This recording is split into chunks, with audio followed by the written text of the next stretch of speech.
E aí, pessoal, estamos com o professor Piscator, enxadrista, professor de longa data, youtuber e mais um pouco. Tudo bem, Piscator? Tudo bem, Felipe. Muito obrigado aí pelo convite. É uma honra estar aí no meio de tão seleto grupo escolhido aí por você e vou estar à sua disposição para poder passar um pouco da experiência e ajudar aí no que você tiver dúvida. Legal. O Piscator tem um canal no YouTube com muitas entrevistas. Vale a pena. A gente vai deixar o link embaixo para quem quiser pesquisar depois. Vale a pena, muitas personalidades interessantes.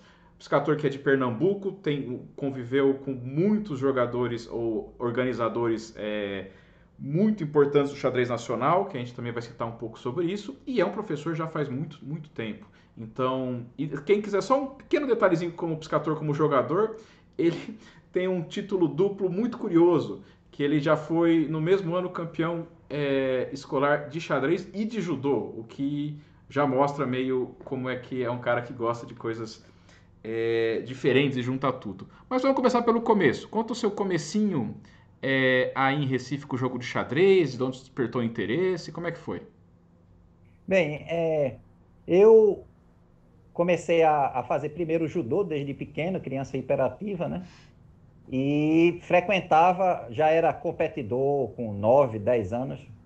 E nessa época já movimentava um pouco as peças, foi um tio que ensinou, e aí eu ia, como atleta, tomar banho na piscina do esporte. E aí eu vi uns senhores jogando xadrez, eu não sabia que tinha livro, nem clube, nem nada, e fui lá, só sabia movimentar as peças e era fortíssimo. E eu conversando com um deles, tudo casado, um catedrático de matemática. E aí, quando eu perguntei se tinha clube, alguma coisa, aí o pessoal disse: ó, esse daqui é doutor de matemática, professor Manuel Heleno, e ele vive no clube de xadrez. Aí foi aí a partir que eu fiquei interessado em ir no clube, né? Legal. Agora, do clube, assim, qual que é a reação de uma criança imperativa? Isso é interessante. Qual que é a reação de uma criança interativa a primeira vez que entra num clube de xadrez? Bem, a primeira coisa é o seguinte, né? Eu não sei como é as histórias das pessoas que eu entrevisto que são bem diferentes, né? Alguém leva tal. Na verdade, eu fui sozinho. Me deram o endereço, naquela época era bem mais tranquilo, né? Uma criança sair, eu fui à tarde. E quando eu cheguei lá, tinha um jogador. Na época eu tinha comprado um livrozinho que era da coleção É de Ouro, chamado Jogue como Mestre, de Leonardo Barden. É um quadrinho. Eu acho que talvez seja o primeiro quadrinho do mundo em preto e branco ensinando xadrez. E tinha fotos maravilhosas, né? E aí, quando eu chego no clube, tá esse jogador barbudo analisando lá, e ele era muito parecido com o autor. Aí eu disse: Você é Leonardo Bardi? Aí o cara olhou para o meu livro. Hoje eu tenho noção que ele fez isso, mas na época eu não sabia. Ele olhou para o livro que eu estava e disse: Sou Leonardo Bardi, você comprou meu livro? Eu digo: Ah, aí pedi um autógrafo dele. Nessa hora, fiquei conversando, e aí chega o grande Eduardo das Fora, 3 vezes vice-campeão brasileiro. E aí olha aquela mentira contada para mim, e eu ali carregando. Aí Eduardo chega e faz: O que é que ele está falando? Aí eu disse: Fale direito, senhor, fale baixo, aqui é Leonardo Bardi. Aí ele disse: Isso é um capivara, não sei o quê. Aí eu, sem entender, e ele tentando se defender, né, dizendo que não era. E aí ele disse: Espera aí, eu vou mostrar. E jogou umas 10 partidas e ganhou de 10-0. Aí depois entra doutor Luiz Tavares. E aí Eduardo diz: Ó, enganando o menino aqui, o menino é a primeira vez aqui. Então eu, com 9 anos, no primeiro encontro, encontro um jogador intermediário, que se diz Leonardo Bardi. Depois entra Eduardo das Foras e o campeão brasileiro de 57, o doutor Luiz Tavares. Então foi assim um dos momentos mais mágicos que eu tive, que foi eu senti que essas duas grandes fortalezas do xadrez pernambucano me defenderam, né? Eu, como filho único e de pai ausente, eu fiquei extremamente assim orgulhoso de dizer eles são meus amigos, né? Então foi muito especial. Eu guardo com muito carinho esse momento. Essa história já é espetacular, porque não é. Tem gente que vai passar a vida inteira sem ver um campeão brasileiro assim que entra no clube ainda de cara. O que me leva à pergunta, não só o seu início, mas como é que era o ambiente do xadrez pernambucano, você crescendo nele? Tem grandes nomes, o Asfora, o Tavares, são pessoas Ah, que olha, eu ouço de histórias, sei que são muito importantes, mas não tive a oportunidade de conhecer. olha, só para você ter uma ideia, eu vou dizer assim, eu com 9 anos, eu cheguei uma vez e disse na escola, não, porque meus amigos, Marquinho, Asforão, Dr. Luiz Tavares, os irmãos Capibaribe, Rodolfo Araújo, Flávio Daia. Então, eram os nomes da época, né? Então, você tinha. Balma era a segunda geração, né? Balma aparecia mais nos finais de semana, que ele já estava na faculdade, eu estava na escola ainda. Então, era muita gente boa, né? E para você ter uma ideia, eu paguei a mensalidade durante 2 anos sem jogar com ninguém. E aí, doutor Luiz Tavares, assim, preocupado, eu pagando sem jogar, porque ninguém jogava, eu era muito iniciante. Uhum. E aí ele diz: olha, tem que dar uma função a esse menino. Aí faz uma convocação de reunião de clube e me nomeiam bibliotecário do Clube de Xadrez do Recife. E qual era a minha função? Pedir a carteira de identidade e só devolver a identidade se o livro não tivesse riscado.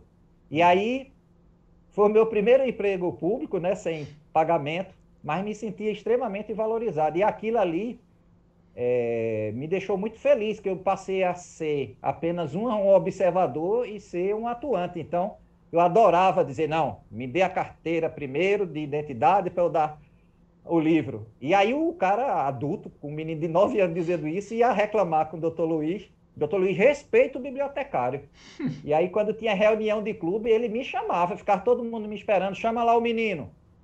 Aí quando chegava, ele, senhor bibliotecário, tem que estar presente nas. E aí estava lá, eles debatendo o futuro do clube, e aí pediam minha opinião e eu dava, e o pessoal achava um absurdo, mas em respeito a doutor Luiz, né? Então, eu nunca me senti tão bem acolhido, né? Já bastou o primeiro dia que conheci o clube e tive uma função dessa com 9 anos, né? Então, assim, pelo que eu entendo, o xadrez, antes do próprio jogo, era uma espécie de família, um ambiente que te deixou mais à vontade. E a paixão pelo Ah, jogo com não foi algo tão certeza. imediato. Por exemplo, era uma coisa que me impressionava muito, que eles jogavam muito forte entre si, às vezes soltava piada um com o outro, e nunca teve um estranhamento muito grande. Agora, como eles sabiam que eu era muito pequeno, então eles eles falavam palavrões que não era acessível para mim. E aí, o meu amigão era Eduardo Asfora, eu perguntava para ele o que é pederasta. Ele, pederasta é viado, rapaz. Aí ficava, porque um chamava o outro, né? Uhum. Assim, se arengando e tudo.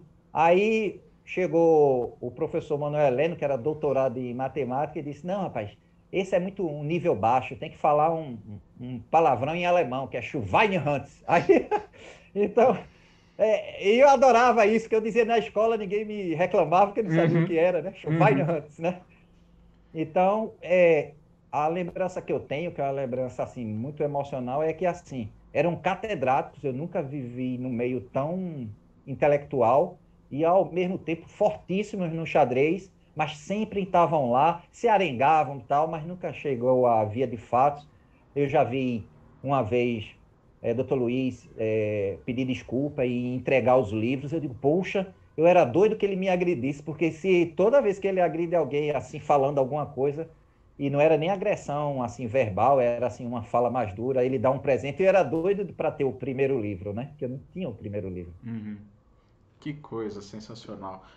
Eu imagino como deve ter tido um efeito e tanto para um garoto, né? E como é que foi essa evolução de como jogador, essa disputa de paixões, vamos dizer assim, entre o xadrez e o judô? Como é que foi ingressar nas competições, né? O judô eu já Já fui competia. colocado rapidamente, porque os diagnósticos eram. Naquela época não tinha esse conceito, mas hoje tem, né? Que é TDAH, transtorno de déficit, atenção e hiperatividade. Uhum. Então, inclusive, eu tenho especialização nessa área também, né? E eu defendia o estudo mostrando como o xadrez, na prática, trabalha com a questão hiperatividade. E o exemplo maior é que eu era produto do meu próprio estudo, né? Então, a criança hiperativa, ela tem necessidades, ela é muito esperta, mas ela precisa aprender esse frear, né? Uhum. Então, a primeira coisa que eu percebi que eu não iria sair daquele canto se eu não comprasse um livro. Chegar contente, apesar que eu já lia os livros da biblioteca, mas era de nível muito alto para mim. Então, eu fui. Essa parte eu tenho que contar para poder entender como é que uma criança sai para procurar uma livraria. Então, nessa época, eu estou lendo muito gibi de Walt Disney, na época de 79, eu tinha 7 anos. E aí, quando chega em 1980, Stan Lee com os gibis de super-heróis, aí eu deixei o Walt Disney e fiquei vendo super-herói e adorava aquela história de ajudar as pessoas e ser o herói e tal, e o bem vence o mal, aquela história. E aí, pela primeira vez, em 1980, vai passar no cinema o filme Superman. Minha mãe me leva, eu já tenho 8 anos, que eu nasci em 71. E aí eu assisto o filme e fico com raiva do filme. Por quê? Porque tudo eu já sabia porque tinha no gibi. Uhum. E eu querendo ir embora e minha mãe, não, vamos ficar, não sei o quê. Eu sei que tem um trecho do filme que não tinha no gibi, que é quando ele tem uma crise existencial e aí ele vai para o Castelo da Solidão, que era um local escondido na Antártida, onde estava a nave espacial, e ele pegava um cristal, encaixava na nave espacial e aparecia o pai dele em holograma, explicando as regras do universo, que ele tinha poderes especiais, mas não podia ser arrogante, não sei o quê. E eu fiquei impressionado com aquilo, aquelas palavras. Na época, quem fazia o pai de Superman era o Marlon Brando, era a última aparição dele em cinema.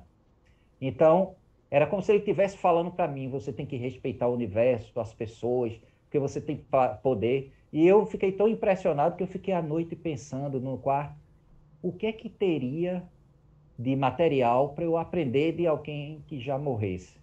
E aí eu não sabia. E aí, depois que eu fui no clube outra vez, o pessoal disse: olha, daqui a 2 quadras, a livraria de ouro se instalou lá. Lá tem livro de xadrez. Aí eu fui. Aí quando eu cheguei lá, o primeiro insight que eu tive foi de pensar o seguinte: o livro é a maneira como eu posso aprender de alguém que já morreu. Então, quando eu percebi isso, eu entro e começo a procurar os livros, aí procuro o livro, acho o livro Xadrez em Quadrinhos, de Leonardo Barney, da de Ouro, e encontro o xadrez básico. Aí eu faço para a vendedora: você sabe me dizer qual desses dois autores já morreu? E a mulher, peraí, você só vai comprar se ele morreu? Eu digo, não, porque é importante isso, eu assisti Superman, a mulher não entendeu nada que disse, deve ser um menino maluco aí, Uhum. levou pancada na cabeça, alguma coisa. E aí ela, doida para vender, ela pegou Tudo os dois morto, e disse, tudo olha, esse morto. aqui pode não ter morrido, mas esse aqui, xadrez básico, já deve ter morrido. E aí eu comprei os dois, né? Então foi assim que começou o meu primeiro estudo de xadrez, né? É, Perguntando sensacional. se o autor já tinha morrido. Sensacional. Bom, e agora da competição. Bom, eu sei que você é um professor. Qual que é o peso da competição para você? Era algo que você se sentia naturalmente bem nela ou foi algo um pouco estranho a você? Veja, de início eu segui, antes de xadrez e judô, eu segui o que toda criança que está numa escola é praticar o máximo de atividades esportivas que o colégio oferecia. Só que eu era muito ruim nas atividades coletivas. Por quê? Porque tinha dia que eu estava bem, mas o time não estava bom. E aí eu perdia por causa do time. E tinha dia que o time estava todo bom e perdia por causa de mim, que não estava bem. Uhum. Então ficava aquela coisa de, ora eu sou derrotado pelo outro, que eu não participei de nada, e ora eu sou o culpado de todos. Então eu decidi que não queria mais praticar esporte coletivo. Uhum. E aí comecei a testar tênis de mesa, natação, saí testando tudo. E os dois que me conquistaram, que eu sinto que tem uma boa relação, é o judô e o xadrez, né?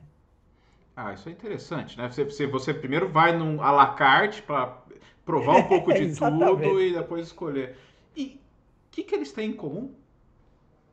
Bem, primeira coisa, eu só descobri, depois de vários anos na faculdade, que eu tinha acertado sem querer, né? Acertado a frase de um poeta juvenal que dizia mente sã, corpo sano, né? Quer dizer, você equilibrar um bom estudo e um bom desenvolvimento físico. Então, a segunda coisa é que o que eu percebia no judô, e aí, lembrando, eu sentia essa atração pelos dois, mas ainda não conseguia exemplificar através de palavras. Mas na faculdade, quando eu aprendi alguns conceitos, eu percebi que o judô e o xadrez, eles trabalham um elemento que é totalmente importante, que é saber perder para poder saber ganhar. Parece estranho, né? Às Uhum. vezes as pessoas dizem, não, tem que saber ganhar e perder. Não, você só vai saber ganhar se aprender como perder. Não é ser ensinado a perder, mas é como lidar com a derrota. E o judô e o xadrez são muito parecidos nesse sentido. Explica um pouquinho mais, porque ainda está um pouco confuso para a gente entender. Por que Vamos que lá, eles vamos estão... lá. Vamos falar nos princípios assim básicos, né? Então, primeiro, no desenvolvimento do judô, que é a abertura que a gente chama no xadrez, é os primeiros movimentos que você faz para desequilibrar o adversário. E na abertura, o que é que você faz? Dominar o centro e tentar criar já pequenas ameaças ou debilidades para fragilizar o adversário. Uhum. O meio de jogo no judô seria a pegada, é onde você busca forçar o desequilíbrio, ataca de um lado, debilita ali, desequilibra do outro lado. Então a disputa da pegada, se você fizer uma boa pegada, você já tem chance de atacar. E no caso da abertura, se você faz um bom desenvolvimento, o meio de jogo já vai ser bem mais fácil encontrar o plano se ele estiver bem estruturado, né? E o final, que na luta do judô é quando você entra para a luta do chão. É aquele quebra-cabeça, é no detalhe que você vence, né? E no xadrez é o final que muita gente subestima, que já Capablanca dizia, comece estudando os finais, Uhum. porque tudo termina no final. E no xadrez, tudo pode terminar antes no impom, mas pode terminar no chão, né? Mas o que me interessava mais era a questão da derrota. Vê que coisa interessante. Quando eu entrei no judô, muito pequeno, a primeira coisa, eu passei anos apenas aprendendo a cair. Caía para o lado esquerdo, rolava, caía do outro lado, tinha várias atividades para cair.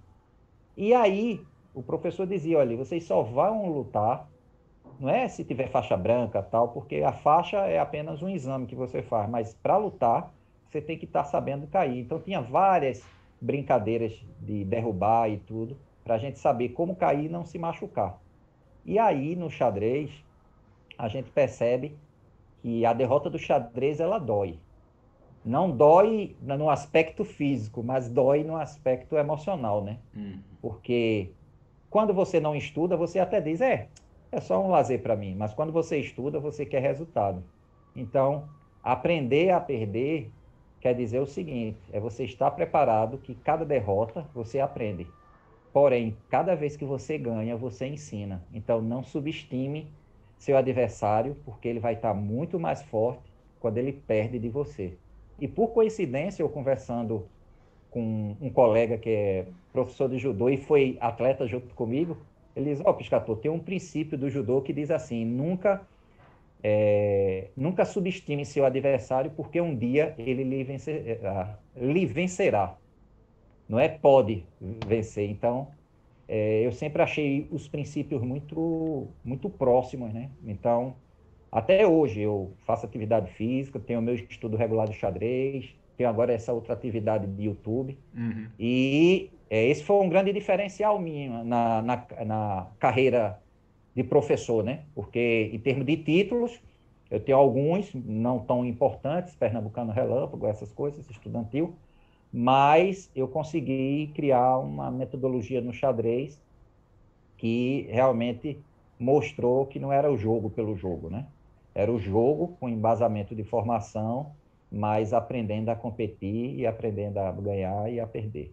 Ah, isso é interessante, porque assim, do jeito que, assim, pela maneira que você fala, parece a coisa mais natural do mundo, que a consequência disso é que você se tornasse um professor depois, né? Assim, É. acho que seria quase difícil fugir. Inclusive, eu ensinava, teve uma época que eu ensinava os dois ao mesmo tempo. Então, tinha um treino do judô, que eu era da equipe, quando terminava, a turma pedia para ensinar xadrez, eu ensinava xadrez, e cada vez que um ganhava para mim, eu lutava com um faixa preta. E cada vez que eu ganhava para um deles, eu tinha o direito de lutar com a criança para aliviar, né? Para Uhum. descansar. Então, eu sempre tive essas duas atividades muito comuns, né? Hoje não, porque eu estou com 50 anos e é, cheguei a participar de um seletivo para Olimpíadas, viu? Na época de 92, em Cuiabá, mas não dava, o pessoal era muito mais forte, tem que ir para Uhum. São Paulo mesmo e tudo. Mas, é, mas o que contribuiu é, foi a minha metodologia, que ela vem muito embasada com judô e xadrez dentro dos princípios, das condutas. Ah, isso eu acho que é algo muito rico assim, de ter essa junção desses dois esportes. A gente estava conversando um pouquinho em off, comentou sobre você já teve contato com um medalhista olímpico e como isso se relacionava com o estudo não só do judô, né, mas do xadrez. Eu acho que seria bem interessante você contar um pouco a respeito. Ah, legal disso aí. Na verdade, até hoje eu mantenho um contato com o pessoal do xadrez. Às vezes o pessoal diz assim: você não tem falado muito do judô, não, tá escondendo, é?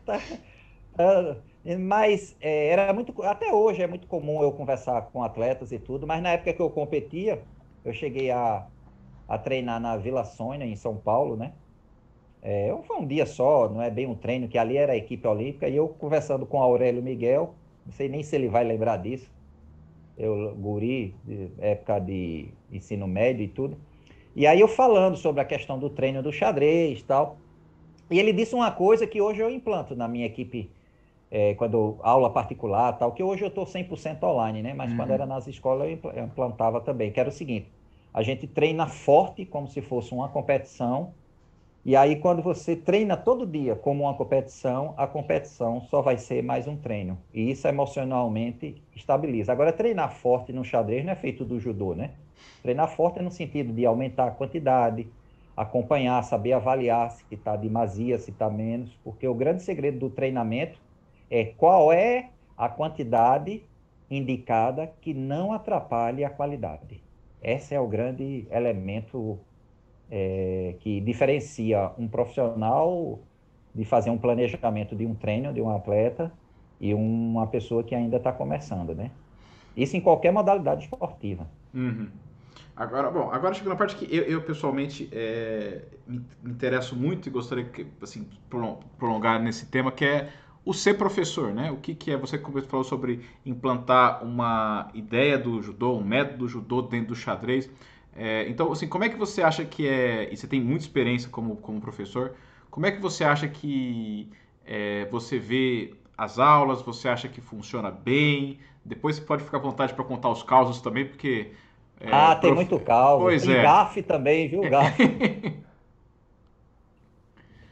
Mas como começou assim? Como é que exatamente assim dos seus anos de experiência, o que você acha que é útil pro que o professor é essencial para o aluno exatamente no quê? Por exemplo, olha, às vezes me perguntam por que que o xadrez ainda não entrou como uma disciplina obrigatória nos cursos de educação física. Veja, quando eu estou falando no curso de educação física, é porque seria a modalidade atendida tanto na escola como no treinamento. Isso não quer dizer que a pessoa tem que ser da educação física.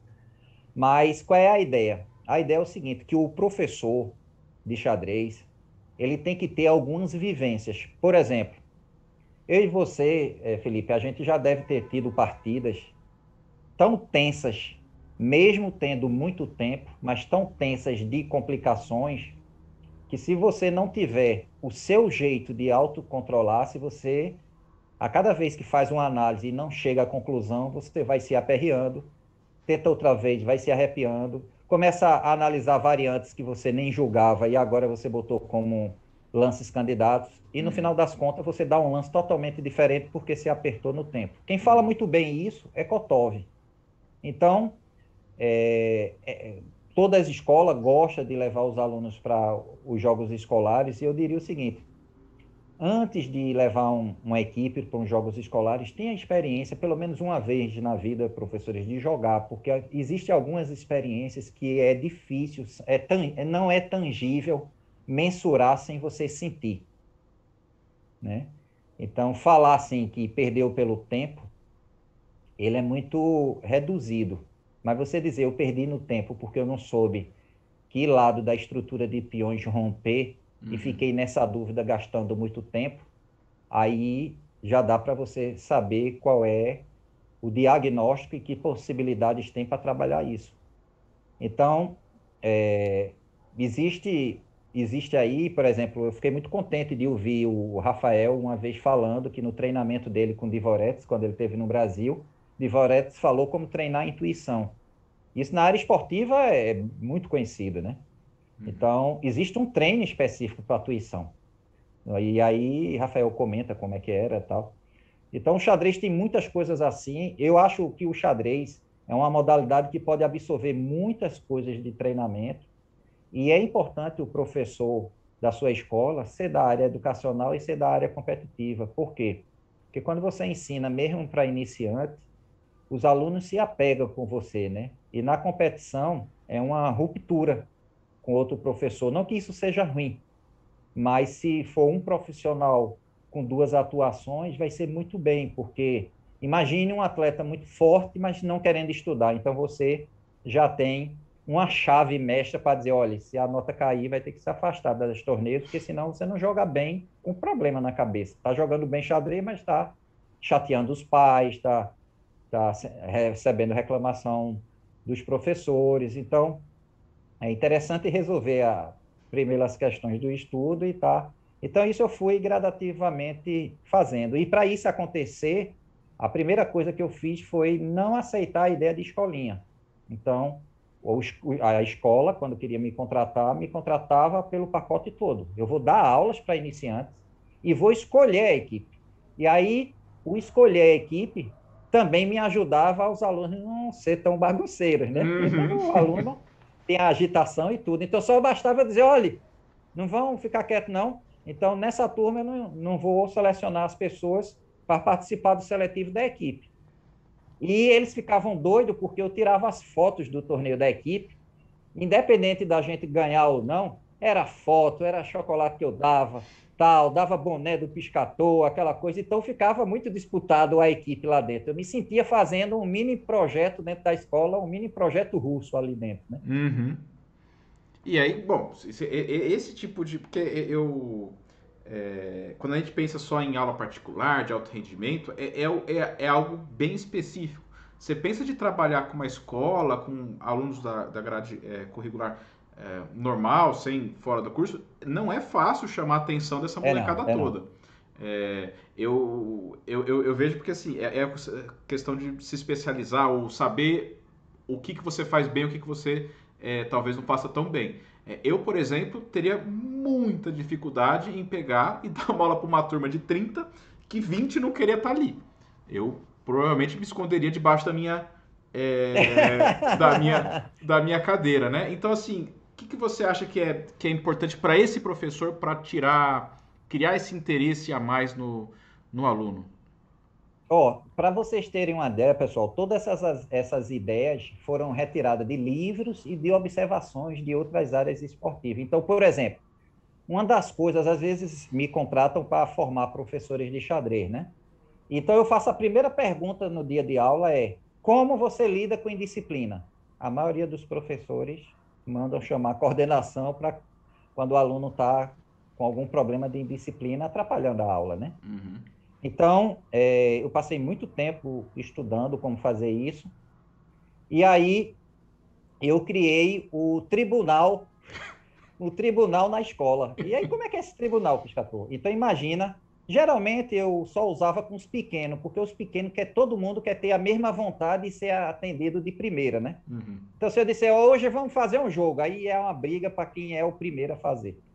E aí eu dizia o seguinte, ó, na hora do recreio, eu vou estar com o tribunal. Eles, o que é tribunal? Tudo pequenininho, de 6 anos. Eu dizia, tribunal é o seguinte, se eu perceber que estão arengando, chamando palavrão, desobedecendo outros professores, não vai entrar na equipe, não vai participar de tal atividade. E aí, quando tinha um problema, por exemplo, teve um caso que foi muito engraçado. Eu implantei isso e esqueci de dizer para as coordenadoras, né? E aí a coordenadora chegou uma vez e disse: olha, os meninos agora, quando um arenga com o outro, fica atrás de mim dizendo que é para montar o tribunal, o tribunal. E aí ela perguntou como é que era, então basicamente era o seguinte: eu vou dar um caso real. eles deixavam para beber água, geralmente, depois que tocava, para chegar um pouquinho atrasado, né, os pequenos. Então, aconteceu de eu estar ali Eu sempre estava no recreio lanchando, porque eu gostava de ver eles ali para eu entender um pouco mais eles, né? Do que dentro só da sala de aula. Como ele interagia, se ele era mais isolado, se conversava, como era a linguagem, o que é que ele gostava. Então, muitas coisas eu conquistava apenas observando como era cada um, né? E aí, aconteceu esse fato, que é muito comum na escola. Tocou e dois correram para disputar o mesmo bebedouro. E aí um mais forte empurrou o outro caiu e ele começou a beber água. Aí o outro, com raiva, porque caiu, deu um empurrão mais forte, o outro caiu e começaram a brigar. E aí eu vou lá e digo, peraí, tribunal. Quando eu falei tribunal, eles pararam na hora, porque o pessoal já sabia, entrava numa sala, botava os dois sentados para mim, de costa assim para a porta, né? Que a porta era de vidro, para eles não se interter. E aí eu dizia, o que é que aconteceu? Aí um queria falar na frente do outro. Eu digo, calma, aqui é um tribunal, eu quero ouvir um, depois ouvir o outro. E enquanto eles estão falando, eu estou pensando como resolver esse problema. E aí, quando eu achava difícil a resolução, aí eu fazia assim, peraí, você vai lá fora e escolhe uma pessoa para testemunhar que você fez certo. E depois mandava o outro chamar uma pessoa para testemunhar. Eu via a testemunha, só que a testemunha falava por trás dele, para eles não combinarem com o olhar, né? E eles seguiam direitinho. E aí, como basicamente houve dois erros, um empurrou e o outro empurrou, eu fiz o seguinte, bem, eu não tenho como tirar nota, eu não tenho como punir nem nada, mas eu quero que eles saibam que eles me decepcionaram. Então eu disse, olha, você que empurrou a primeira vez, perdeu um ponto. E você que foi empurrado uma vez e empurrou depois, como devolução, perdeu dois. Aí não, por quê? Eu digo, não é 2 pontos de nota, não, é 2 pontos do meu carinho. Então, por que eu perdi 2 pontos? Porque na hora que ele lhe empurrou era para você me chamar, porque eu ia reclamar com ele, mas quando você devolveu, aí virou agressão. Então, ele perdeu por 1 ponto, você por 2. Só que esses pontos não anotava nada. Aí eles saíam lá, poxa, perdi 1 ponto, perdi 1 ponto. E aí, quando saía a nota, né, das avaliações, e, puxa, por que não tirou o ponto dele? Eu disse, não, é o ponto emocional, me deixou triste e tal. Aí eles vinham pedir desculpa e tal. Então, eu criei isso. E as psicólogas ficavam super interessadas. Poxa, você cria umas coisas que aparentemente parece ser rígido, né? Então, eu estava dando uma formação jurídica muito elementar, mas, ao mesmo tempo, acalmando os ânimos para poder solucionar. Então, por isso que eu digo, se uma pessoa for dizer assim, Piscator, eu queria que você me indicasse para tal escola, pode ter certeza que eu vou perguntar muitas coisas assim para saber sua bagagem. Se você não sabe muito, vai com calma. Começa ensinando aos parentes, os filhos, o sobrinho, vai anotando as suas dificuldades, vai pegando escola pequena, porque essa escola que eu peguei, as primeiras foi pequena, mas eu já tive uma escola que era eu sozinho, e em 2 dias eu ensinava aula para, era 4 com 4, 8, 8 com 8 e mais 2 horas. 18 horas de aula, em média de 40 a 50 alunos. É muita coisa. Então é muita gente, muita gente. Então você tem que ter essas experiências. Por exemplo, Piscator, como é que se ensina um aluno uma sala com 50 pessoas? Primeiro, eu divido toda a aula em 3 momentos. Quem não está afim de jogar, vai para aquela mesa e eu quero que escrevam frases bonitas de xadrez até terminar a aula. Frases bonitas de xadrez. Podia ser assim, xadrez, não sei o quê. Se eles falassem ruim, tinha que jogar. Então, eles ficavam quietinhos. Aí tinha frases bobas também, né? Às vezes eu fazia uma poesia, né? E chamava aquela pessoa, tal, porque a ideia é que se ele não quisesse aprender, mas deixasse eu dar aula. Esse é o grande problema nas escolas. O aluno não está afim, mas não deixa o professor dar aula. Então eu dizia, olha, teu pai trabalha ou tua mãe trabalha? Trabalha. Alguém fica atrapalhando ele quando trabalha? Não. Então deixa eu trabalhar, fica aí quietinho, faz aqui esse desenho para não estar sem fazer nada, senão tu vai perturbar. Outra turma era para jogar e outra turma eu pedia, que geralmente era 3 ou 4, às vezes estava doente, alguma coisa nesse sentido, estava triste, mudou de região, não estava acostumado, não. Vocês vão ser os meus observadores. Anota tudo que você acha que saiu que não foi bom que o aluno fez. Não é para dar punição, é só para a minha avaliação própria, né? E as coisas aconteciam, mas você se desdobra mais. Foram quase 15 anos ensinando direto sem nunca ter sentado na mesa. Então, tem que estar o tempo todo em pé e tudo. Quais são as diferenças? Os jovens, eles lhe conquistam se você tiver um tipo de humor refinado, né? E as crianças, eles gostam do fantasioso. Então, eu criei um bonequinho, o Piscator, que era sucesso, né? E basicamente sou eu com minha camisa e a bermuda branca com a logomarca. E o charme era o seguinte: quando eles aperreavam, eu digo, ó, então no dia das crianças, Piscatorzinho não vai aparecer. Aí era que era exatamente eu de bermuda e de boné, sem máscara, sem nada, e falando com eles em forma de criança, tal. Então, para as crianças lúdico, mas sempre fazendo esse jogo de negociação. Se perturbar, ele não vem, tal. E graças a Deus foi tudo muito leve, né? O difícil foi sair das escolas, porque chega o momento que você vai atingindo a idade e você não tem essa energia toda, e graças a Deus eu estou 100% online, então capacito professores, gosto de dar treinamento, gosto de debater o xadrez com outras áreas, apresentar, vez ou outra já tenho 4 artigos no chess.com publicado, um artigo que eu fiz sobre a importância da miniatura, já está com 700 visualizações, no LinkedIn eu tenho 64 artigos, então eu sempre estou divulgando conhecimento, né? Então, essa pergunta é, professor, se querem ser professor de xadrez, abrace, porque vocês vão ter, vai ser cansativo, mas você vai ter resultados fantásticos. Tá? Bom, mas precisa de um jogo de cintura impressionante para se virar. E o nível de resposta e fala muito rápida, né? Agora, essa outra coisa, se você pega uma. Como é que se lida com o erro? Mas eu digo erro técnico mesmo, tipo um lance, Certo, um lance certo. tem diferença, por exemplo, de uma. Como é que você vai lidar com o erro com uma turma grande ou uma aula particular específica, assim?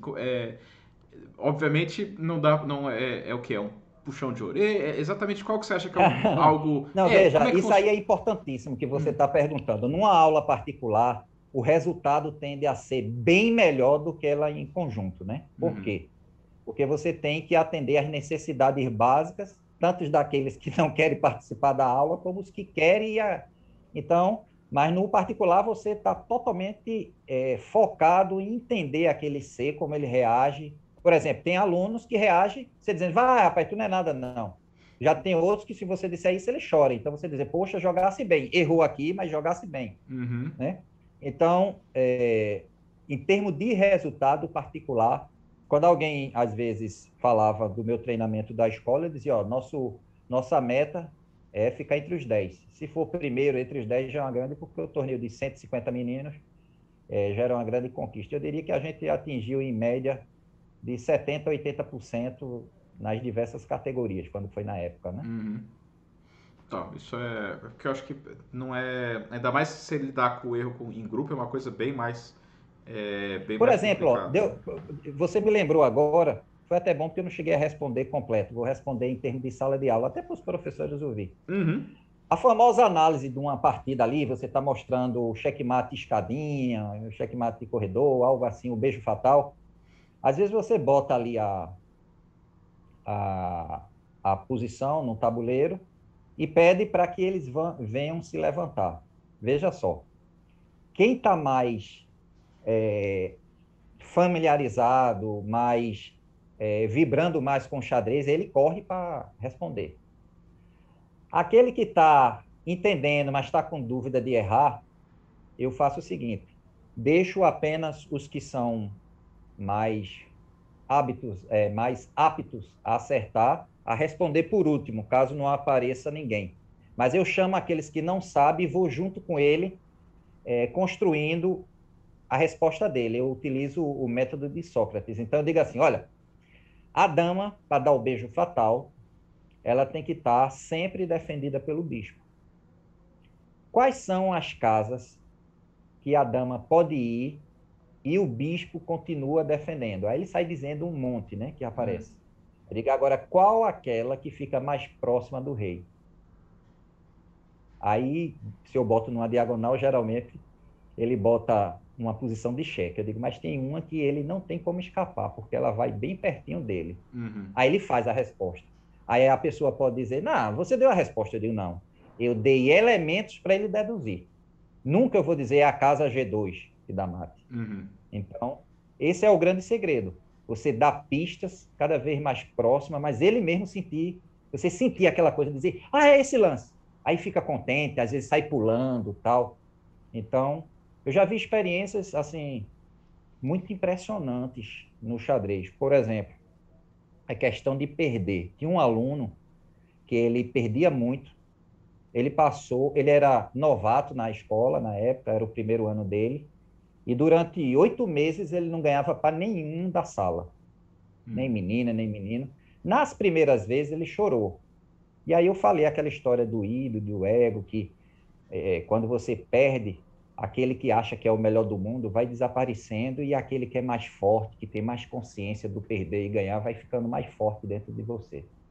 E aí ele perdia e dizia, poxa, professor, estou chegando perto, mas não consigo. E eu estava atentamente observando ele todas as aulas, porque eu não sabia qual era a reação dele quando ele ganhasse. Tem gente que joga cadeira, aquela história, né? Uhum. Fica muito tempo esperando aquele momento. E eu muito perto dele, né? Porque às vezes tem uns que emociona, chora. Tá? E aí ele, quando ganhou, ele veio bem compenetrado assim, fez, professor, eu ganhei. Aí eu abracei ele, poxa, parabéns, rapaz. Aí ele fez, professor, sabe o que é bom? Aí eu digo, o que é? É que eu descobri que eu penso. Poxa. Aí eu, na mesma hora, me lembrei, por o menino tá, entrou na energia de um filósofo que falou há muitos anos atrás, penso, logo existo, né? Uhum. Que coisa. Então, você vê que são experiências assim. Agora, é suar, suar mesmo, arregaçar a manga. Detalhe, eu nunca sabia o nome de todos os alunos. E aí eu criei uma regra que todos eles gostaram. Eu digo, ó, não vou me lembrar de todos. Então, quando eu não lembrar, eu vou chamar os meninos de Kasparov. Kasparov, maneira aí, Kasparov. E quando for as meninas, eu chamo minha princesa. Aí os meninos, oxe, por que minha princesa? Eu digo, oxe, eu vou chamar vocês de meus príncipes? Não, eu vou chamar minhas princesas. Elas adoravam, tal. Então, você cria, é uma mistura de afetividade com respeito, mas eles sabem que você ali é uma segurança para eles, né? Às vezes, um se arenga com o outro, aí você vai lá, tem que ter um recurso linguístico muito bom para falar na faixa etária, Uhum. né? E nos casos mais graves, leva junto com a coordenação. O grande problema hoje é que é tudo para coordenação e às vezes a coordenação fica super saturada, né? Uhum. E é muitos alunos, né? Não, sem Eu acho que dúvida. eu estou falando, eu não sei se estou sendo compreensivo, mas se eu não estiver sendo muito prolixo, me explica aí, Não, viu, Felipe? é exatamente isso que é exatamente essa questão que essas questões exatamente do dia a dia, do funcionamento que eu acho que são muito interessantes deixar claro, né? Agora, para deixar um pouquinho mais leve, porque realmente Certo. contar um pouco assim de histórias, perrengues que você passou dando aula ou nas, porque eu acho que também não é tudo uma. A vida também não pode ser tão séria assim, né? É verdade, é verdade. Não, é sempre um equilíbrio, concordo com você, né? Na verdade, é o seguinte, eu fiquei muito conhecido no xadrez e nas escolas como o professor que mais comete gafes mais engraçadas. E eu, no início, achava perigoso isso, achava que Uhum. podia perder o respeito dos alunos, mas muitos alunos do ensino médio me convenceram, não, professor, a sua gafe não faz a gente rir por deboche, não. É porque a tua cara de tranquilidade, que não está nem aí, é que é mais engraçado. Então, é, por exemplo, vou dar uma cena. Imagina, Felipe, eu, desde pequeno, no meio dessas lendas do xadrez, aprendendo postura, respeito, chamando as pessoas de senhor, e lendo livros, e aprendendo a analisar junto, perguntar, e tudo catedrático. E aí, quando eu chego na primeira escola, que foi um filósofo que me identificou lá na escola, eles fizeram uma surpresa para mim, que era o seguinte: bem, a gente vai fazer o final do ano, tu chama ele e a gente, lá no palco, faz o convite para ele ser contratado. Então, eu fui como apenas um amigo, acompanhando o colega, que era filósofo dessa escola. Eu fui lá e a quadra cheia, os pais lá comemorando o Natal e teve danças no palco e tal, um ginásio grande. E aí, quando termina, aí o professor de filosofia diz que o Natal é uma coisa muito importante, começa a conceituar e tal. E aí diz que hoje é um dia muito especial, que tem alguém muito importante. Eu digo, que legal, vou ver quem é. E aí ele me botou nas alturas, né? É o grande piscator, o maior do mundo. Eu não tinha nunca ensinado na escola. E aí os holofotes dele, piscator, levante a mão, e eu todo envergonhado, e quando eu levanto a mão, os holofotes, aquelas focos de luz assim, o pessoal aplaudindo, e eu morrendo de tremer e tudo, e não, venha para cá, e me sobem, e aí o diretor faz o convite, né? E aí foi um convite, ele dizendo, olha, todos nós já sabemos quem é você, queremos lhe dar a sua primeira oportunidade. E aí eu me emocionei muito, porque a história do xadrez, você sabe, quando eu vejo um professor do xadrez, seja lá ele formado ou não, eu tenho o maior respeito, porque ali é os primeiros passos, pode estar um grande profissional, pode mobilizar um monte de crianças, pode surgir um grande mestre, mesmo que ele não tenha ensinado. Então, eu tenho um respeito muito grande, especificamente com o professor de xadrez. Por quê, Piscator? Porque o professor de matemática não precisa fazer esforço para dizer que matemática é bom. O professor de história não precisa fazer esforço, mas a gente do xadrez, a gente tem que defender teses. Eu fiz 2 monografias, e uma delas, da especialização, as pessoas não acreditavam que era possível o xadrez ajudar a evitar o hiperativo, né? Porque hoje em dia qualquer coisa é remédio, né? E aí eu tive que defender a tese ao vivo, me desloquei para o Rio e tive que mostrar e tudo, e o pessoal ficou impressionado. Então, o que é que acontece? Eu muito empolgado com aquela emoção toda, porque você sabe que ser reconhecido dentro daquilo que você ama é muito gratificante para a nossa conquista, né? Quando a tarefa é muito árdua, isso mexe com a gente no sentido de valeu a pena, né? Todo o esforço e as dificuldades. E eu fui muito empolgado para dar a primeira aula. Inclusive, no meu canal eu digo, tenha cuidado com a primeira aula. Por quê? Porque a primeira aula você vai muito motivado e não pode fazer o que eu fiz. Eu fiz 3 atividades muito motivantes que para uma turma de primeira série, que eles ficaram tão empolgados que eles me trancaram na sala. A sala era toda de vidro, eles me trancaram por dentro e me agarraram e não deixavam eu sair da sala. E aí ficava as coordenadoras do outro lado de fora dizendo, você tem que sair, olha a hora, outra turma, e a professora de português esperando. E eles nada de abrir, e nada de abrir. E aí eu peço, porque as salas dos pequenos era térreo, né? Então tinha aquele janelão. Aí eu peço para a coordenadora abrir, eu digo, eu vou me jogar. Fiz o gesto. E aí quando eu me jogo para sair voando pela janela, eles pegam a minha calça e puxam o sapato. Não puxou a calça porque estava bem amarrado, eu podia ter ficado de cueca. Pensa, o primeiro dia acontecer isso. E aí eu fico na metade da janela, o diretor e as coordenadoras me puxando junto com a professora de português, os alunos me segurando pelo pé e os outros com o sapato. E dizendo, se entrar aqui a gente prende. E aí eu fui dar aula na segunda turma de meia. Aí pronto, me esculhambaram mais, né? Eita, esse é doido mesmo, esse é do xadrez mesmo, entrando de meia e tal. E aí foi o comentário do dia, né? E a partir disso aí, eu passei a ser observado e os alunos começaram a dizer, Piscator, tu comete cada gafe. Tu já percebeu que quando tu está muito empolgado conversando sobre xadrez, tu não olha para onde tu anda? Eu digo, não, eu não bati em ninguém. Mas tu fosse para o banheiro da menina. Eu digo, eita, graças a Deus, não tinha ninguém lá. Então, começou a acontecer assim, né? E no xadrez, em torneio, também já aconteceu, né? Já no campeonato agora de 2018, eu, na última rodada, se eu ganho, eu consigo o título de mestre nacional, um sonho, né? E com certeza tinha muita gente do Ceará torcendo por mim, inclusive o próprio vencedor me parabenizou e pediu desculpa. Eu digo, não, rapaz, a competição é isso mesmo. E aí, numa das rodadas, Deb, imagina, eu tão concentrado lá, já preparado o que ia jogar com cada adversário. E aí era o seguinte, eram 2 fileiras de mesa, e ora você sentava nas mesas esquerda e ora você sentava nas mesas direita. Só que tinham 4 categorias: sub 1.600, sub 1.800, sub 2.000 e sub 2.200. E eu estou no sub 1.800. E aí eu sento na mesa 7 e só me concentro, porque quem me conhece no torneio não fala, não gosto de falar, só depois do torneio e tal. Aí o adversário senta, eu olho para ele e tal, e a gente começa a dar algum... a árbitra, era uma árbitra feminina, deu a voz de início, a gente começou a dar uns lances e eu comecei a ficar bem na partida. Eu digo, opa, aqui eu posso até empatar, mas perder isso aqui eu não perco. E aí, de repente, só que eu senti assim, um silêncio muito grande, ninguém fazendo barulho e tal. Assim, às vezes um tossir, uma coisa, um ajeitar.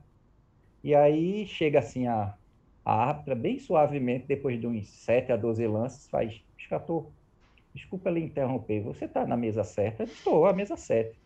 Aí ele fez, só que essa é de 2.200. Aí foi a risadagem do salão todinho. Quer dizer, todo mundo tinha visto que eu sentei errado e Tava ninguém disse, Piscator, está errado. Todo mundo ficou calado para curtir a minha cara assim do rei supremo, né? Um homem mais leve do que uma pena, né?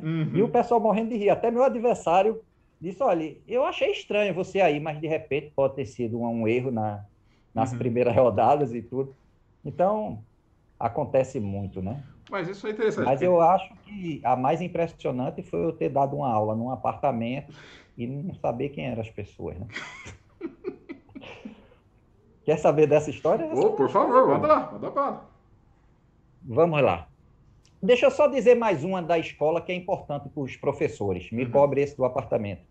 Ó, pessoal, quando você se entrega de corpo e alma no ensino do xadrez, os alunos, eles ficam tão apegados a vocês que se você faltar, às vezes eles ficam chateados, mesmo que seja doente, né? E o inverso também acontece. Eles ficam tão motivados que às vezes eles não querem saber das outras disciplinas. E aí, eu tinha o hábito, tudo eu criava, né, para fazer o ambiente ser mais leve. Então, quando eu chegava em cada escola, no portão principal, eu gritava bem alto, ó, nós aqui, travês, e entrava, né? Ó, nós aqui, travês. Aí a diretora disse, ó, eu estou gostando disso que tu inventaste, porque está todo mundo chegando cedo para cantar junto contigo. Então, ficava um monte de aluno. Ó, nós aqui, era um coral, né? Aí entrava, tal. E aí, o diretor Piscator, olha, vamos lá na minha sala que tem uma mãe aí super brava com você. Aí eu digo, vixe, o que é que foi, hein? Disse, não sei não, o que é que fizesse? Eu digo, não sei. E a gente foi andando para a sala. Felipe, quando eu entro na sala do diretor, quando ela olha para mim, parecia aquele olho de Superman me queimando pelos olhos assim. Aí eu fiz, boa tarde, bom dia, tudo bom? Aqui é o professor Piscator, o que é que eu posso, professor de xadrez, o que é que eu posso lhe ajudar? Aí ela bem séria, visse a cara desse tamanho, faz, o que é que o senhor está fazendo com o meu filho?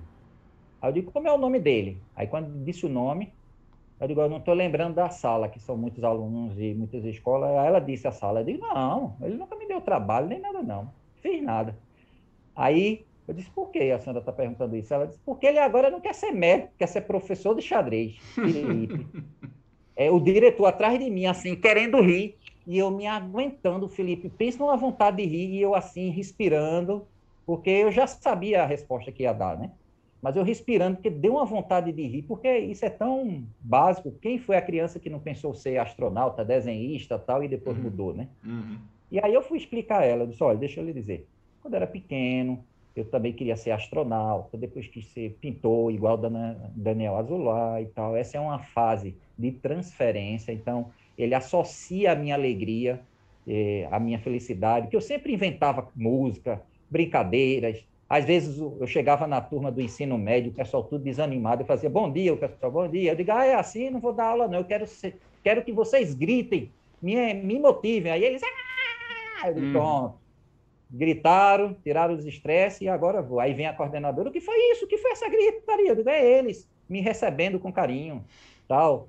Então, eu inventava umas coisas assim. Pois aí eu fui explicar a ela, tal. Ela, porque a gente se reúne, as pessoas perguntam lá na família, o que é que vai ser quando crescer? E meu filho respondia ser médico e todo mundo ficava orgulhoso. Quando ele respondeu professor de xadrez, eu fiquei danado. Aí eu expliquei a ela, tal. Depois eu fui falar com ele, olha, essa alegria tem que ser no jogo. Não diga isso assim não, porque pode acontecer muitas coisas, tal. Então você vê como como um professor interfere na vida das crianças, né? Lógico que essa é a fase mais comum de fazer isso, né? Querer uma coisa, depois muda e tudo. Até hoje, eu acho que faz 2 dias que eu falei com ela. Ela me ligou, saber notícias, aí eu disse minhas redes sociais. Então, é porque, assim, o xadrez, ele tem um aspecto do silêncio, mas a gente tem que entender, e aí eu vou dar a dica para os professores. Por que é importante essa explicação? Porque eu tenho certeza que muita gente deve estar dizendo, mas como é que você faz isso? Eu digo, ó, existe um livro que se chama Como Saber as Inteligências Múltiplas dos Seus Alunos. É um livro fininho, de Celso Antunes. Inclusive, eu conheci ele particularmente num congresso de educação, e ele tem uns questionários de 10 a 11 perguntas, do tipo assim, você gosta de escrever, gosta de ler, gosta de não sei o quê? Aí você simplesmente marca, muito bom, pouco, mais ou menos, e essas 11 perguntas, se tiver mais de 70%, é que ela tem uma habilidade predisposta à inteligência musical. Se essa turma, você fizer a média, vai dar mais inteligência sinestésica. Então, o que é que eu fazia? Para aquela turma que gostava de música, eu criava uma música do nome das peças e os jogos de xadrez. Para aquela turma que gostava mais de exercício físico, eu fazia a aeróbica do xadrez na quadra, com os movimentos de peças. Era uma loucura, né? Então, eu recebia quase que, no primeiro ano, 3 aumentos sucessivos assim, pelas criatividades, ganhei prêmio de melhor professor da escola, tal, coisas desse tipo. Mas tudo está nos livros, né? Basta a gente se adaptar. Então, antes de tudo, é você ter um amor pelos livros e o amor pelo que gosta. Então, eu posso dizer que na parte escolar, eu fiz o que eu pude fazer, né? E hoje, qualquer professor que me procurar, eu faço uma consultoria, orientação, essas coisas. Mas nunca deixei de ensinar, né? Ensinar é você voltar às suas origens, né? Ah, muito bom. Agora, bom, vamos para a história do apartamento? Sim, do apartamento. É o seguinte, esse do apartamento é minha maior vergonha. Agora não, eu conto contente, mas na época é o seguinte, tem um amigo meu que ele é músico em Portugal, um bom músico. E a gente estudou de terceiro ano científico até o primeiro ano do ensino médio até o terceiro ano, até terminar o vestibular, né? Não, até sair da escola, né? E ir para o vestibular. E aí ele se tornou músico, é músico hoje em dia lá em Portugal, e ele vem uma vez por ano para ver a mãe. E aí fazia muito tempo que eu não tinha notícia dele, tipo uns 3, 4 anos, ele consegue meu telefone, liga para mim, rapaz, vamos se ver e tal. Aí eu digo, eu estou indo lá, eu vou ficar lá no apartamento de mamãe, que mamãe se separou do meu pai. E quando eu conhecia ele, o pai dele era junto com a mãe. E aí é onde começa toda a história, preste atenção. E aí eu disse, e aí, tu vai passar aqui? Ele disse, não, tu é que vem aqui em casa. Eu disse, tu tá morando aonde? Tua mãe tá morando aonde? Ele disse, lá, aí é bem distante mesmo, é um negócio de 30 quilômetros. Aí eu disse, eu não sei não. Eles fazem o seguinte, tu não tá morando no mesmo canto? Eu digo, tô. Eu te pego, e a gente vai, depois eu te deixo. Eu disse, tá certo. E aí a gente foi conversando no carro, só que no carro, Felipe, a gente não percebe o tempo nem a distância que está sendo o caminho. Quando a pessoa diz assim, 30 quilômetros, você olha assim e tal, não tem ideia, assim, andando, né? Só de carro você chega rápido. Aí eu vi, aí ele disse, grava aqui, quando vê esse restaurante, o nome dele é Candelária, tu já sabe que 3 ruas depois é o apartamento da minha mãe. Aí quando ele entrou, aí ele fez, não tem nem como definir, é o único apartamento todo em laranja. Eu digo, pronto, é o cenourão, de cenoura, né? Cenourão. E aí o que é que acontece? Quando eu entro no apartamento da mãe dele, que ele está lá passando os dias, como ela tinha se separado recentemente, então o apartamento está todo cheio de pano branco. E você sabe que apartamento, tirando os móveis, são tudo iguais na sua fase inicial. Então eu olhei, não perguntei, que isso é da intimidade deles, entendi que eles estavam recente ali. E aí fiquei lá, conversei e tal, e depois ele me deixou em casa. Quando foi no outro ano, Ele disse, agora você vem sozinho. Uhum. Aí eu, tá certo. Só que eu nunca tinha pego o ônibus para esse lado de lá. Então, a primeira coisa, eu acertei onde era o restaurante. E eu disse, bem, ele disse que quando eu chegasse no restaurante, eu fui umas 10 horas da manhã, agora pense o sol de rachar, né? Mas eu digo, não, é 3 ruas depois. Felipe, quando eu desci, o chão, o chão fazia aquela, como se Uhum. fosse uma águazinha num cimento assim, de tão quente que estava. Eu digo, não, mas é 3 caminhadazinhas. Felipe, foi quase uns 3 quilômetros de caminhada para chegar na terceira entrada. E eu lá, suor danado. Quando eu vi o cenourão, eu digo, graças a Deus. Aí eu andei mais uns 100 metros, rua dentro. E para eu saber qual era o número de apertar, o apartamento tinha 15 andares, cada um com 4 apartamentos. Eu não podia apertar tudo ali, né? Uhum. E eu digo, e agora? Não vou ficar gritando, não. Aí, por sorte, passa um cara e abre o portão. Eu digo, ô, chefe, dá licença. Você conhece Marcelo? Eu sou amigo dele, eu não sei o apartamento. Ele disse, assim, sou genro de Marcelo. Aí eu, na mesma hora, raciocínio de enxadrista. Se cunhado de Marcelo, Marcelo se casou, concorda? Uhum. Aí eu disse, tá certo. Aí eu disse, eu sou amigo de muito tempo e entrei com ele no elevador. E aí comecei a falar. E aí aconteceu uma coisa que aí vem o lado da gafe, de eu não ter percebido, ou pelo menos interpretei errado.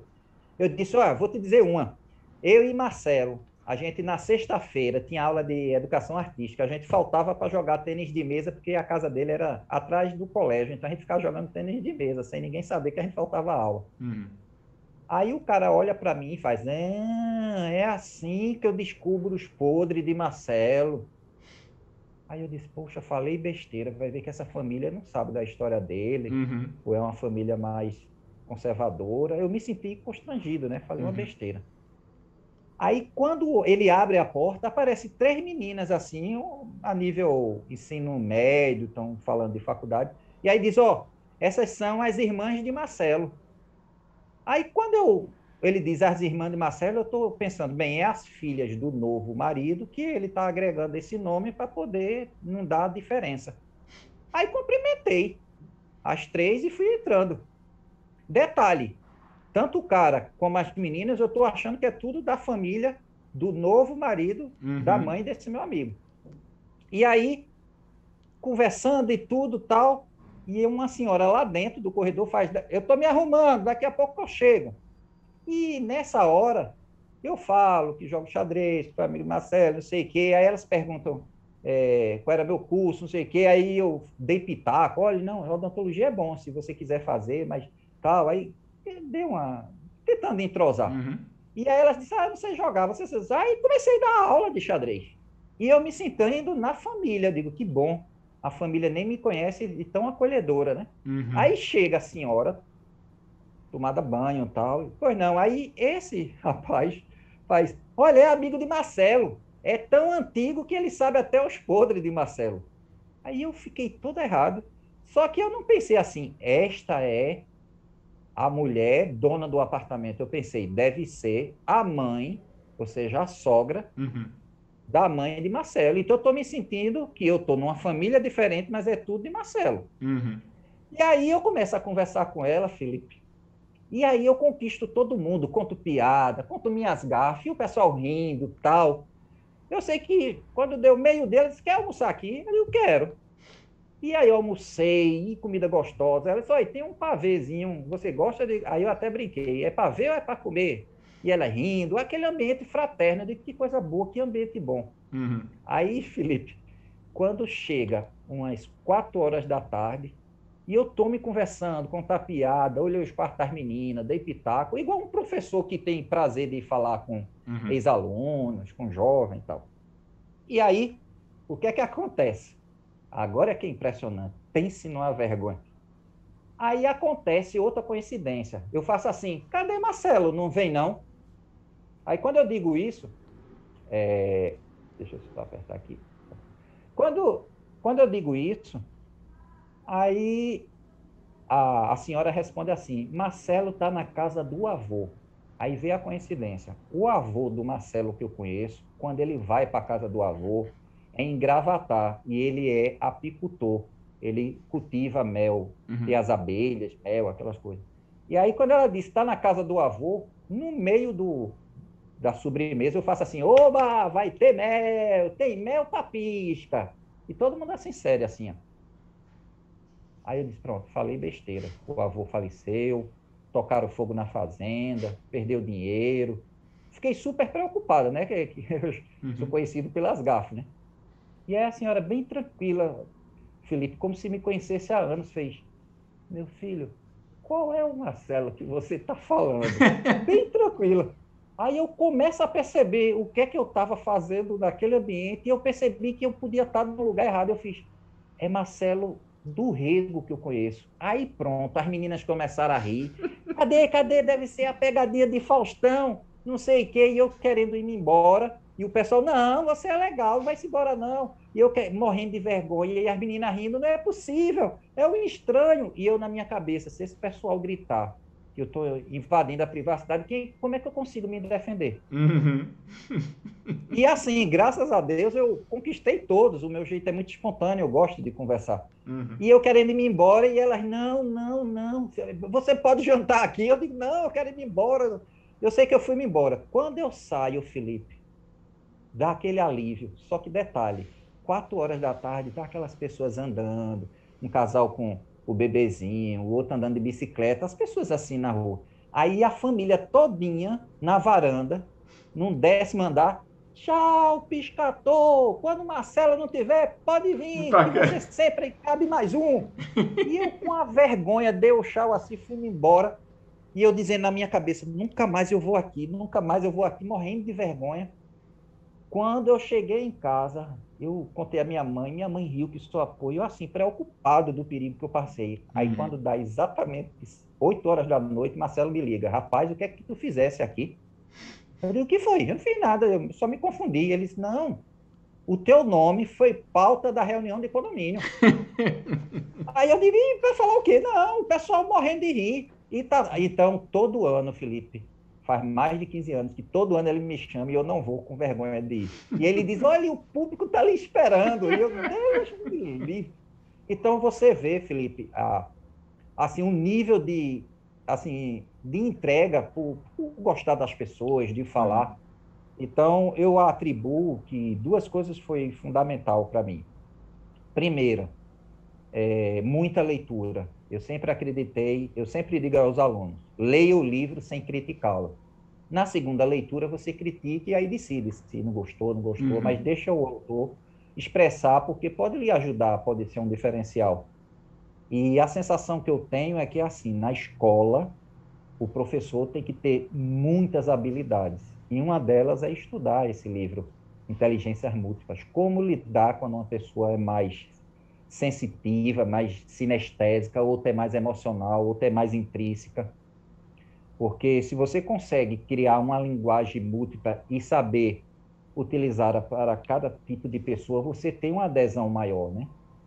Agora, é muita energia, tá? É muita energia. Então, eu diria que a carreira de um professor de xadrez deve ser começar a ensinar com parentes, para pegar estudos, fazer cursos, procurar professores de xadrez de escola e pedir para ter alguns momentos de assistência, de estágio, mas a tendência é depois, você pegar mais idade, você fazer um salto maior para ensinar idosos, coisas, porque a energia é muito grande, é Uhum. muito grande. Então, para você ter uma ideia, eu fiquei numa escola, eu fiquei mais conhecido ainda porque era assim.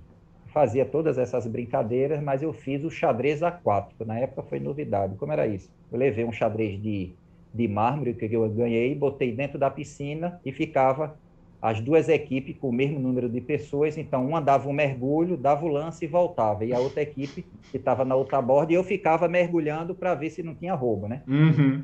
Então, todas essa criatividade era a minha chantagem para eles se comportarem. Então, se eu dissesse, não vai participar de uma atividade que eu vou fazer, mesmo que eu não tinha ainda Pensado. bolado na cabeça, todo mundo ficava santo, né? Então, o grande segredo para os professores é conquiste seus alunos com a criatividade, porque eles vão querer mais e aí você faz, ó, pessoal, colabora também, deixa eu dar aula, tal.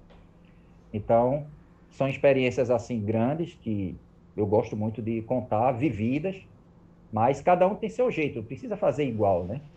Mas a grande questão é essa, é ler, buscar leituras, metodologias, ter estatística. Esse estudo que eu fiz mesmo de estatística, eu apresentei num evento científico, não de alto nível, mas assim, para especialista, mostrando como é que você pode determinar se uma turma é mais inteligência. Por exemplo, eu tive uma turma que era 80% de inteligência matemática, então eles adoravam cálculo. Uhum. Eu botava tática e tudo, eles adoravam. Se eu fosse analisar uma partida, eles acabou-se a audiência.